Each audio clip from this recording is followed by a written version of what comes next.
The FABER test, where you ask the hip to move into flexion, abduction, and ER, creating the term FABER, is a common test I use in the clinic.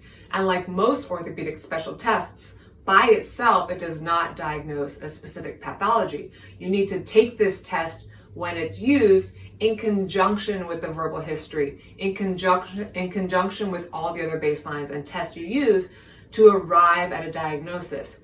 There are some tests in orthopedics, like an X-ray for a bone fracture or an ACL ligamentous test, that can give you clear diagnostic pathologies. But for most people, we need to take all those things into account and really use our clinical decision making to arrive at the root cause diagnosis. Flexion, abduction, ER of the hip in sitting looks like this: flexion, abduction, external rotation. And sometimes I just call this the figure 4 test for patients. We can gauge it in sitting, but the real test is in lying. The patient's lying on her back. You take this ankle, place it above the other knee, and let that knee drop.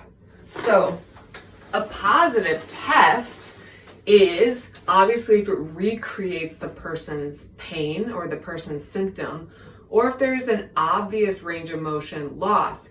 Like with any range of motion test, we can compare to the other side, we can compare to what the patient had before this episode of pain if they know it, but I do want to see that knee get pretty level with the other knee. So the tibia is going to be parallel to the floor in the majority of cases. Obviously, there are different norms for different people, and some people have just lost range of motion as they get older, and it's not part and parcel of their episode of care at that time.